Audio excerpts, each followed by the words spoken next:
Bienvenue dans le Hubcast, le podcast du Hub créatif de Charleroi Métropole. Un shot de créativité à consommer partout, tout le temps. À chaque épisode, nous partirons à la rencontre d'un artiste, d'un artisan, d'un maker ou encore d'un entrepreneur qui dévoilera et décortiquera pour vous son processus créatif. Où puissent-ils leur inspiration? Comment développent-ils leur potentiel d'innovation? C'est un podcast au service de vos idées et de votre créativité. Bonne écoute. Bonjour à tous, pour ce nouvel épisode du Hubcast, on a décidé de partir à la rencontre d'un entrepreneur qui pense l'habitat de demain avec sa société Ecohab. Il réinvente le concept de colocation au travers du co-living. Bonjour Amaury Michels. Bonjour Elisa. Bienvenue dans le Hubcast, le podcast pour stimuler sa créativité. Alors Amaury, précédemment, on a reçu deux invités, Isabelle Batz et Kid Noise, et on a parlé donc de musique électronique, de bande dessinée et d'art vivant. Aujourd'hui, on change de paradigme avec toi pour discuter d'urbanisme, d'architecture, d'habitat habité, d'interaction sociale et d'innovation technologique. Alors en effet, l'habitat, c'est quand même un domaine ultra complet, mais avant cela, Amaury, je vais te laisser te présenter à nos auditeurs. Qui es-tu ? Alors salut tout le monde, Amaury Michels, j'ai 27 ans. Je suis originaire d'une petite ville qui s'appelle Trasny, qui est dans la périphérie de Charleroi, pas très loin de la Louvière non plus. Et j'ai lancé du coup la société Ecohab il y a 5 ans. Est-ce que tu peux nous expliquer ce qu'est le co-living? Qu'est-ce que c'est ce concept, pour les auditeurs qui ne connaîtraient pas? Alors pour expliquer de façon simple, je dirais que le co-living, en fait, c'est une évolution de la colocation. C'est de la colocation avec toute une série de services inclus et des logements qui sont bien plus luxueux que ce qu'on trouvera en colocation traditionnelle. La grande différence avec la colocation, je dirais, c'est surtout au niveau des personnes, au niveau des habitants de la maison. En fait, dans une colocation, en général, on vit avec des personnes qu'on connaît. Dans un espace de co-living, en fait, on vit avec des personnes qu'on n'a jamais rencontrées auparavant. Et du coup, l'expérience est complètement différente vu qu'on fait des activités qu'on n'aurait jamais faites. Du style, moi j'ai plein d'exemples parce que du coup, je vis dans nos maisons et je change de maison tous les 6 mois. J'ai déjà fini dans des soirées russes ou dans des soirées, les soirées rockrat par exemple. J'aurais jamais pensé que je finirais dans ce genre de soirée. Du coup, ça nous ouvre l'esprit et ça nous apprend plein de choses. C'est super bien. Vraiment, je le conseille à tout le monde, évidemment. Tu parlais de services. Est-ce que tu peux développer un peu les services que vous proposez, en plus d'une colocation classique? Alors nous, en gros, notre vision du co-living, c'est quoi? C'est de transformer des grandes maisons maîtres unifamiliales en espaces de vie partagés. Les services comprennent le nettoyage, donc le nettoyage des espaces communs chaque semaine, le nettoyage des chambres toutes les 2 semaines, un service de maintenance, et il y a également en fait tout ce qui est utilities, qui est compris dans le prix du loyer, du coup gaz, électricité, internet, chauffage, etc., etc. Le but vraiment, c'est que quelqu'un puisse emménager en 2 secondes avec sa valise et son laptop. Du coup, les logements sont également meublés, full équipés jusqu'à la petite cuillère. Vraiment, ça doit être simple pour l'utilisateur. Très bien. Parle-nous de ta rencontre avec le co-living. Qu'est-ce qui a fait que Amaury s'est lancé dans le co-living et a créé... Alors je sais que tu vas nous expliquer, mais tu as rejoint l'aventure, mais parle-nous peut-être de la naissance et des débuts d'Ecohab. Alors la genèse d'Ecohab, en fait, on s'était rendu compte à l'époque, au niveau, je dirais, du marché, en fait, on se rendait compte plutôt d'un point de vue urbanistique, il y avait un gros problème à Bruxelles parce qu'il y avait beaucoup de maisons qui étaient vides, mais l'urbanisme refusait de les diviser en appartements. Et du coup, on se retrouvait avec un marché d'immobilier avec énormément de logements vides ou inutilisables, et en même temps, en fait, un manque d'offres générales sur le marché. Et alors, au niveau plutôt de la demande, en fait, on se rendait compte que il y avait en fait toute une série de jeunes actifs qui voulaient un peu continuer leur vie d'étudiants, mais qui souhaitaient plus vivre dans des colocs traditionnels ou dans des cotes, juste parce qu'ils avaient un peu plus de budget, ils voulaient des logements un peu plus luxueux, tout simplement. Et Ecohab, le nom, ça vient d'où? Ça vient de I cohab, je cohabite, ce qui veut rien dire en anglais, mais voilà. Ok, comme ça on sait. Alors justement, avec Ecohab, vous faites de Charleroi une vraie vitrine de vos activités, avec une vraie actualité. Ce projet, c'est l'hôtel des chemins de fer, promis à devenir le plus grand espace belge de co-living. Raconte-nous un peu ce projet. Alors, de base, c'est vraiment un projet qu'on se serait jamais lancé dedans, en fait, ce qui est assez fou d'ailleurs. C'est la ville qui nous a contactés, c'est la ville de Charleroi qui nous a expliqué qu'ils voulaient qu'il y ait un espace de co-living dans leur nouveau master plan. Étant donné qu'on était en fait le leader du marché en Belgique et qu'on était la seule boîte de co-living en Belgique active en dehors de Bruxelles, c'était un peu une évidence pour eux, surtout que je dirais les administrateurs d'Icoab, on est aussi Carolo. Du coup, quand on a eu l'opportunité, on l'a saisi directement, on a vu le bâtiment il est vraiment incroyable et de fil en aiguille, en fait, ça s'est vraiment enchaîné super rapidement. On a rentré les plaquettes, on avait une vision globale du projet qu'on voulait rentrer. Tu peux le situer pour nos auditeurs qui ne connaîtraient pas? L'hôtel des chemins de fer. Alors, pour les personnes qui sont de Charleroi, c'est quasi juste en face du quai 10, c'est à côté d'Assiska et Usiska. Quand on prend le ring, on le voit très bien. Pour les fans d'architecture, c'est un bâtiment d'Henri van de Velde. Donc c'est un bâtiment qui aura 4 étages, il y aura 76 chambres. Le bâtiment fait 5200 mètres carrés hors terrasse et hors espace extérieur. Donc ça fait quand même 60 mètres carrés d'espace par personne, c'est énorme. En tout cas dans le co-living, en général, on a entre du 35 et 40 mètres carrés par personne. Donc là, on est quasi au double. Donc nous, ce qu'on a défini, en fait, c'est au rez-de-chaussée, on aimerait faire un espace co-living full adapté pour les PMR. Ce qui existe actuellement pas en Belgique. Au premier et deuxième étage, des espaces de co-living un peu plus traditionnels, comme on fait d'habitude, des chambres de 25 mètres carrés avec salle de bain privée. Et alors au dernier étage, vraiment un co-living un peu plus, on va dire haut de gamme, où les chambres feraient 45 à 50 mètres carrés. Il y aurait un accès directement sur les rooftops. Ils auraient une cuisine à partager seulement en 8, donc vraiment un truc un peu plus au niveau. Ce qui est sûr et certain, c'est que pendant toute la phase entre, je vais dire, le moment où on a signé l'acte et le moment où on va commencer les travaux, il y a vraiment la volonté de faire vivre ce bâtiment et de le faire découvrir à tous les Carolos, tout simplement, enfin à tous les Carolos et tous les Belges. Via des événements? Via des events ou des porteurs de projets. Nous, on est vraiment ouvert à toute opportunité pour ces bâtiments. L'appel est lancé, donc. Alors, en l'espace de 3 ans avec Icoab, vous avez investi plus de 5,3 millions dans l'achat et la transformation de biens à Charleroi. Ouais, ça c'était avant Hôtel des Chemins de Fer. Parce que là maintenant on est avec Hôtel des Chemins de Fer, on a à 10 millions parce que c'est un bâtiment, voire même plus. Ouais, non, c'est quasi 7 millions demi pour l'Hôtel des Chemins de Fer, achat et rénovation. Donc on est plutôt à 12,3 millions maintenant. Vous gérez plus d'une centaine de chambres en colocation dans l'intra-Rigne et vous êtes le numéro 1 local du co-living. Et peut-être même en Belgique, on peut dire alors? Number 1 en Belgique, ça c'est sûr. Bruxelles, on n'est pas forcément les numéros 1 à Bruxelles parce qu'il y a des entreprises qui ont plus de bâtiments que nous. Nous, notre créneau, c'était de se développer un peu partout en Belgique. On n'avait pas seulement envie d'aller à Bruxelles. À Charleroi, en fait, on est clairement les numéros 1. Je pense qu'on a un concurrent, mais j'ai pas l'impression que ça fonctionne hyper bien pour eux. Donc voilà, nous, on a 110 chambres actuellement. Parce qu'on va ouvrir un gros bébé ici au mois d'octobre, donc je le compte déjà dedans. Et 0 chambre de dispo. Donc carton plein pour nous, tant mieux. Tant mieux, on a beaucoup de personnes qui de base ont fait leurs études à Louvain-la-Neuve ou à Bruxelles qui sont revenus à Charleroi justement parce que ce type de logement existait. Donc ça nous fait plaisir aussi de pouvoir contribuer au développement de la ville. Tout à fait. Et d'ailleurs, si j'ai bien fait mon enquête, vous avez rénové et transformé pas mal de maisons patriciennes, c'est ça, dans le centre de Charleroi? On a 2-3 projets phares du style l'hôtel des Chemins de Fer. Évidemment, ça sera un projet phare, plus que phare. On a la maison Louvain.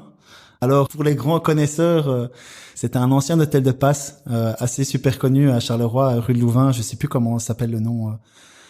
Je sais plus comment ça s'appelle, mais c'est un très très beau bâtiment qui appartenait à un magistrat au début. Puis quand Charleroi a connu une phase un peu plus sombre de son histoire, disons ça comme ça, c'est devenu un hôtel de passe. Nous, on l'a repris il y a 3-4 ans, je crois. Il était dans un état déplorable, on l'a rénové vraiment de façon assez incroyable. C'est parce qu'il y avait le Covid, mais normalement on était sélectionné au prix de restauration de patrimoine de Wallonie pour le bâtiment. Et après on a repris plusieurs bâtiments qu'on a vraiment très bien rénovés. La maison Angleterre de l'architecte Martha, pour ceux qui connaissent la maison, du coup on l'appelait Oscar Rayon pour l'architecte Oscar Rayon. Et ici on est en train de sortir un nouveau bâtiment, boulevard Rodan, qui sera aussi vraiment incroyable. Je connais pas le nom de l'architecte pour ce bâtiment, mais vraiment, ça vaudra la peine d'y jeter un œil. Explique-nous peut-être, justement, from scratch, comment ça se passe. Trouver le lieu jusqu'à, il y a des gens qui commencent à colliver ensemble. Alors, nous, pendant des années, pendant 5 ans, il faut savoir que Icoab n'était pas propriétaire des bâtiments qu'elle achetait. Nous, on travaille vraiment avec des propriétaires, des investisseurs privés. Donc, qu'est-ce qu'on fait? On recherche des investisseurs. Bon, ça, en général, on en a quand même en permanence. On leur trouve des maisons. Ils achètent une maison et ensuite on s'occupe de tout ce qui est travaux de rénovation, ameublement, gestion locative, gestion de la maintenance du bien. Donc sur une timeline, tout dépend de la réactivité d'un investisseur, mais en général, on va dire que ça nous prend plus ou moins 1 an et demi entre le moment où on ouvre la maison et le moment où les premiers coliveurs s'installent dans la maison. On fait aussi régulièrement dans les villes dans lesquelles on est actif. Encore une fois, quand il n'y a pas de Covid, je touche du bois pour qu'on n'ait plus une énième vague. On organise beaucoup d'activités entre les locataires pour qu'ils se rencontrent et se connaissent. Je crois que c'est extrêmement important pour des locataires étrangers, surtout dans des villes comme Charleroi ou Liège, qui sont des villes un peu moins, je dirais, cosmopolites que Bruxelles. Du coup, ils ont besoin, enfin, à mon sens, en tout cas, de mieux s'intégrer dans les villes dans lesquelles ils habitent. Et clairement, nos maisons sont un moyen de s'intégrer dans le tissu local. On a à Charleroi et Liège, dans les villes wallonnes, ce sera la même chose, entre 50 et 60% de Belges, généralement issus de la région. Ça permet vraiment à des Français, par exemple, de faire toute une série d'activités qu'ils auraient jamais faites. Alors, on a à Charleroi, par exemple, le truc qui cartonne pour tous les expats, c'est de les amener au Rockrill. Ils ont l'impression qu'ils vont arriver à Charleroi et qu'ils vont avoir plein de mauvaises surprises, et en fait c'est souvent bien souvent c'est l'inverse.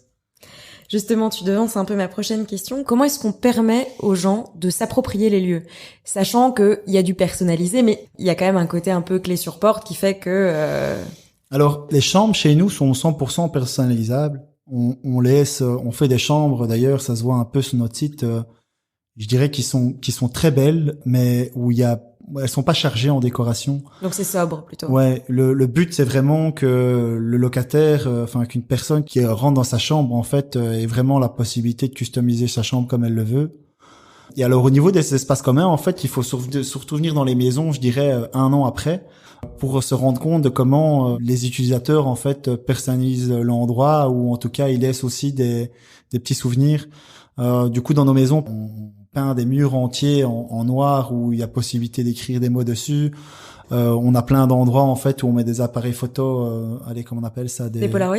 Ouais, des Polaroids où les gens peuvent prendre des photos d'eux et laisser des petites photos. Faut vraiment venir, je dirais, après quelques mois, 6 mois, 1 an d'exploitation d'un bâtiment, en fait, il est chargé de vie. Vraiment chargé de vie. D'ailleurs, je dis toujours qu'on a plus facile de louer des bâtiments qui sont remplis, parce qu'on sent qu'il y a de la vie dans la maison et on sent que il se passe des choses, qu'un bâtiment qu'on vient de finir et que quand on rentre, on sent que voilà, il est beau, il est propre, mais il n'y a pas encore eu vraiment de vie à l'intérieur, quoi. Très bien. Alors, on est là aussi pour parler un peu de créativité, de création. Comment est-ce qu'on pense un espace, donc un co-living, en termes de créativité, d'innovation? Je sais pas si c'est une notion qui te parle. Est-ce que tu te dis que t'es créatif toi-même? En tout cas, dans le design, je pense pas que ce soit moi le plus créatif de la boîte, ça c'est sûr. Je suis assez créatif en idées, mais pas au niveau du design des maisons. Moi, je dis toujours, on a un leitmotiv dans la boîte, c'est Keep it simple. Petite dédicace à un de mes profs à Solvay qui arrêtait pas de dire ça. Ça sert à rien, en fait, je vais donner un exemple concret. C'est que pendant longtemps, on s'est amusé à installer des kickers dans les maisons, ce genre de choses, en se disant que waouh, c'était super génial pour l'utilisateur. Et en fait, ce qu'on se remarque, c'est que c'est pas utilisé du tout dans les maisons. Et moi, je dis toujours qu'il faut se reporter vraiment à ce que l'utilisateur veut. Et ce qui cartonne en fait dans les maisons, c'est les lieux de rencontre. Les lieux de rencontre, c'est principalement salon, cuisine. Donc maintenant, on fait vraiment en fait des salons et des cuisines qui sont immenses par rapport au début, parce qu'on sait que les gens vont y rester. Ce qui fonctionne beaucoup aussi, ce qu'on fait maintenant, c'est des salles de fête dans les maisons, en général dans les caves. Comme ça, on permet aussi aux locataires d'avoir une petite salle où ils peuvent se divertir. C'est, à mon sens, plus créatif que de s'amuser à développer des pièces qui seront pas utilisées, en fait. Tu m'as dit, moi, je suis pas forcément créatif en termes de design, mais je suis créatif en termes d'idées. Ça veut dire quoi, ça? En termes d'idées et de projets à développer, ça, c'est sûr et certain que chez nous, on aime bien des gens inventifs qui viennent avec des idées. Si on a développé d'une boîte, faut quand même savoir qu'Ecoab, on l'a lancé il y a 5 ans avec 910 € et que maintenant, l'année dernière, on a quand même fait 5 millions de chiffre d'affaires en 5 ans. J'ai pas l'impression qu'il y ait beaucoup de sociétés en Belgique qui fassent ça. C'est parce qu'on a toujours été imaginatif et inventif dans la façon de développer cette société et dans la façon de la simplifier, surtout, de simplifier son développement au maximum. Et aussi parce que en dehors d'Ecoab, effectivement, on a plein d'idées, on a plein d'idées qui nous viennent en tête. Par exemple? Un exemple, ça, je vais juste émettre le lieu qu'on cible, mais l'exemple restera un peu confidentiel pour le moment. On vise un très très beau projet au lac de l'Odeur. qui a rien à voir du tout avec Ecohub, mais qui sera un projet vraiment. Enfin, j'espère qu'on pourra le mener à bien. Parce que ça aura vraiment beaucoup de retombées économiques pour la région des lacs de l'Odeur. Et ça s'inscrit clairement dans le développement de ce que veut la Wallonie, l'écotourisme, etc. Mais donc, est-ce que tu as d'autres exemples d'idées qui te viennent ou de choses que tu as pu voir en voyage ou quelque part et te dire, tiens, ça c'est pas mal, est-ce qu'on ne l'implanterait pas ou... Tout dépend dans la ville dans laquelle on est actif. Par exemple, une ville comme Charleroi, je crois qu'on peut emporter beaucoup de choses de Bruxelles. Moi, je dis toujours, bon, après, je mea culpa, j'habite toujours à Bruxelles, je suis de plus en plus à Charleroi. Mais je dis toujours, en fait, qu'il y a deux façons de voir les choses. J'entends souvent dire, ah ouais, Charleroi... il y a rien à faire, mais en fait, je dirais la bonne mentalité, c'est plutôt de se dire en fait qu'il y a tout à faire. Moi, il y a pas un jour où je passe pas dans cette ville où je me dis mais en fait, pourquoi il y a pas un bar comme ça qui existe, pourquoi il y a pas un resto comme ça qui existe. Quand je vois dans la périphérie de Charleroi, Marchienne en est un exemple, la belle tour interbéton qu'il y a derrière moi, on pourra en faire des trucs incroyables quoi. Il y a plein d'idées qui nous viennent à l'esprit. Moi, à un moment, bon après, il y a que 24 heures dans une journée, à un moment, faut rester focus sur les choses qui fonctionnent. Une piscine où j'ai mis l'idée, pour celui qui a l'idée, il me payera un verre là-bas. La piscine Solvay, mais c'est quand qu'on fait des soirées dedans. Il y a pas besoin de normes incendie ni rien, le bâtiment est complètement ouvert, bon, faut juste les nettoyer. J'ai eu l'habitude à un moment d'aller assez souvent à Berlin, je me suis toujours dit qu'à Berlin, s'il y avait tous ces bâtiments abandonnés, en fait, on en ferait un truc de dingue.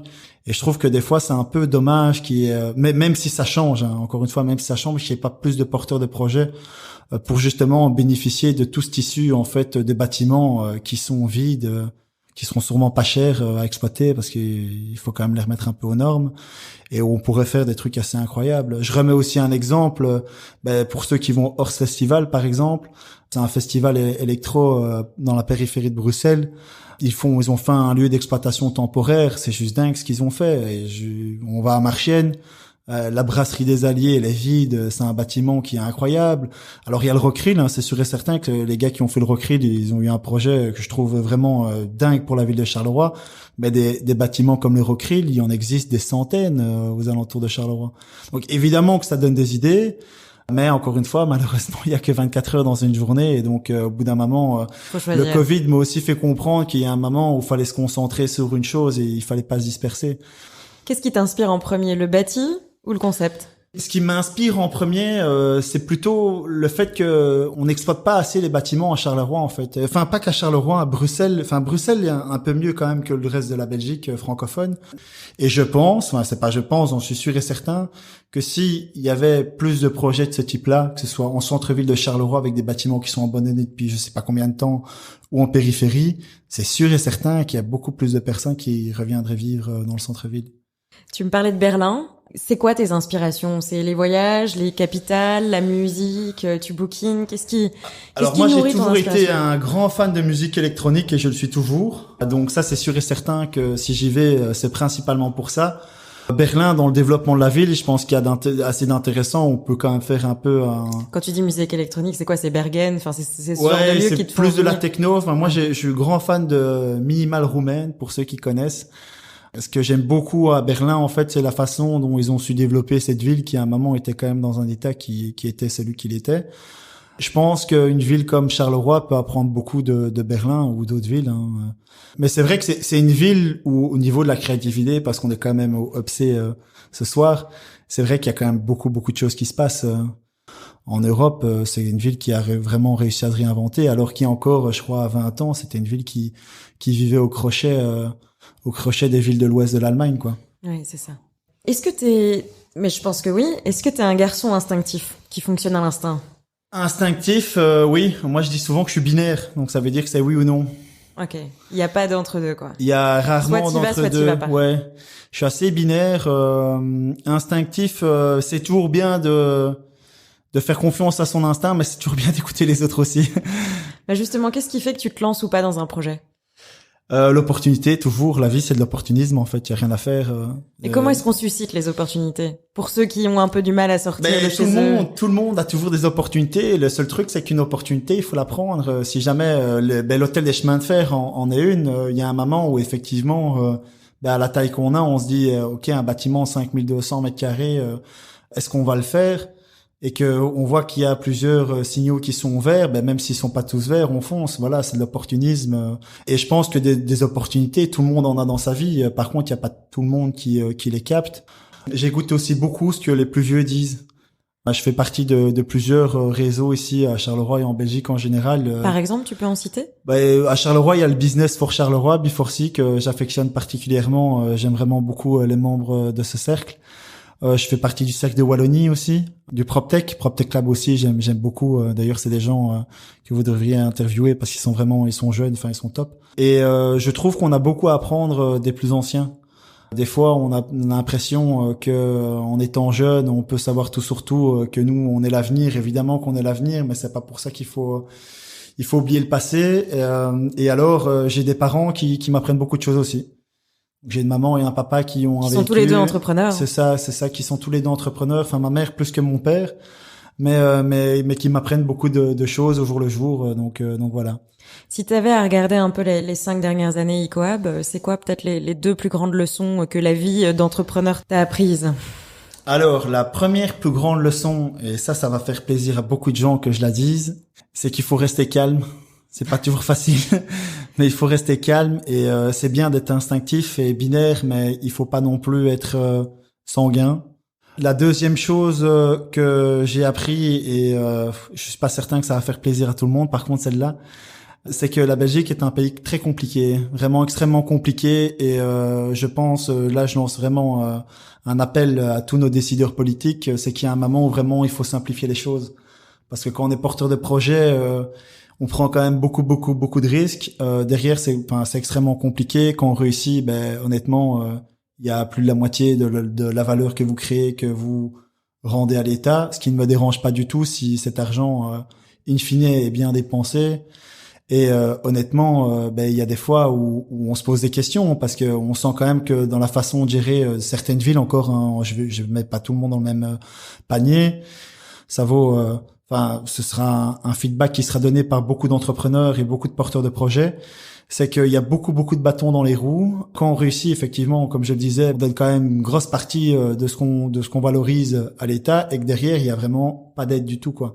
Alors, il y a quelques aides à l'entrepreneuriat, mais il faut pas croire que donner quelques subsides, en fait, ça peut aider, mais c'est pas ça qui va vraiment aider les entreprises à se développer, en fait.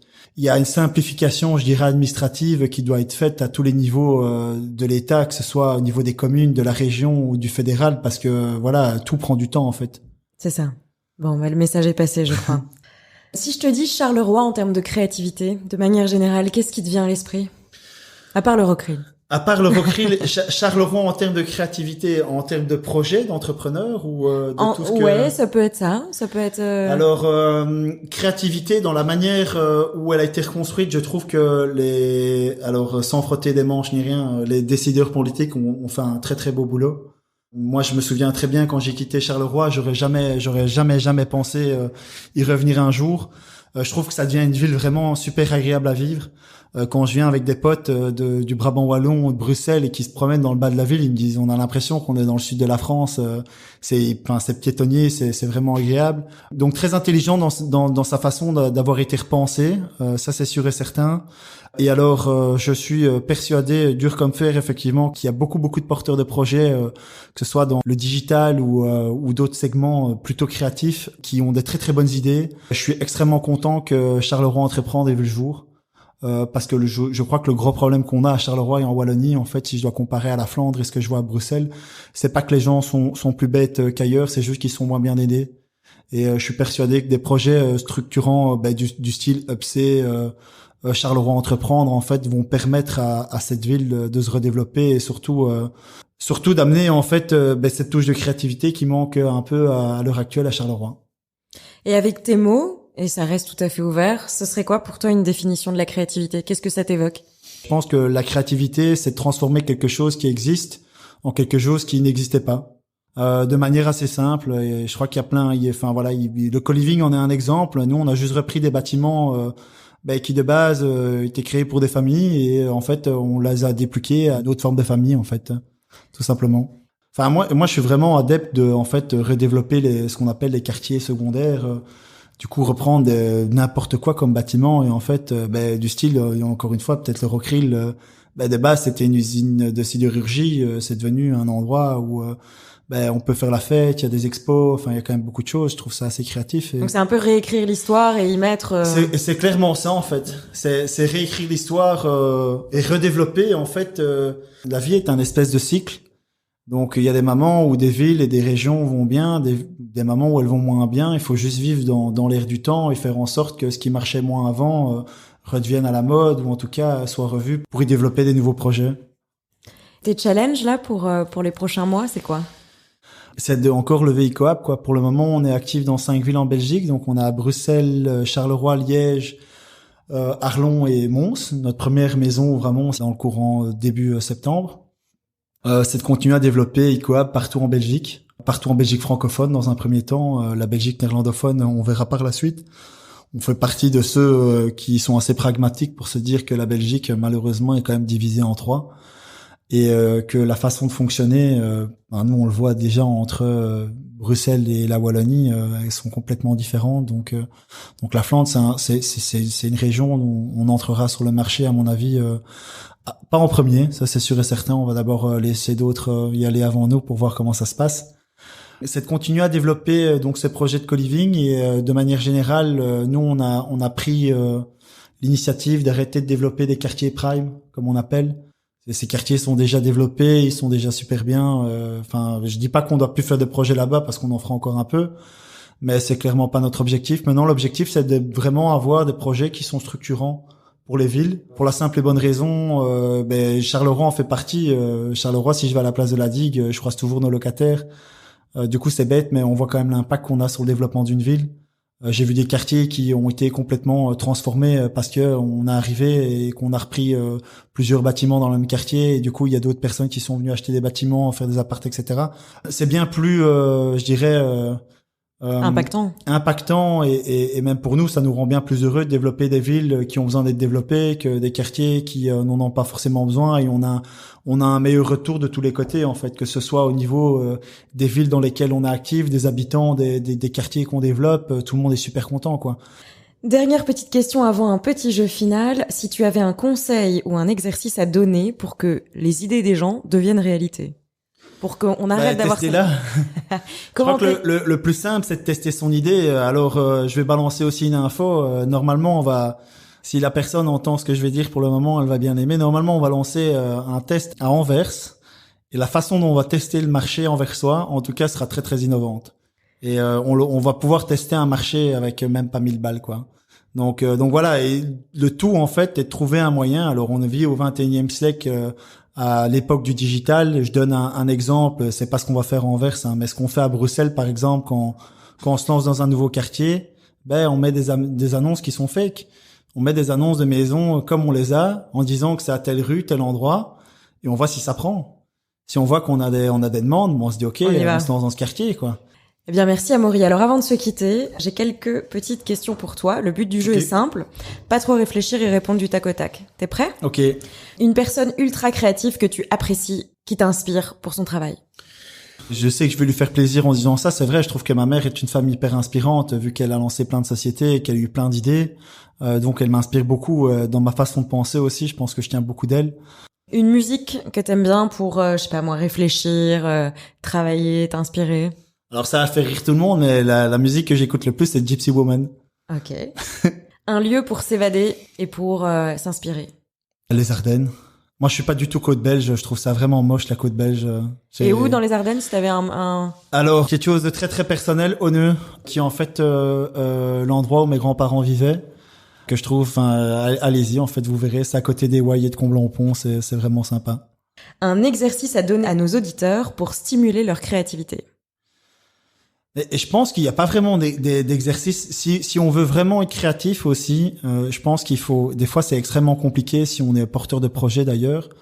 C'est d'un moment prendre le temps, en fait, tout simplement. Moi, les moments où en fait j'ai le plus d'idées, c'est quand je suis en vacances. Et en fait, mine de rien, quand je suis en vacances, j'ai tellement d'idées que je note tout et c'est les moments où je suis le plus créatif. Si vous voulez être créatif, juste échappez-vous à un petit moment, à un endroit où vous êtes tranquille et je pense que ça viendra tout seul. Merci beaucoup, Amaury. Merci, Elisa.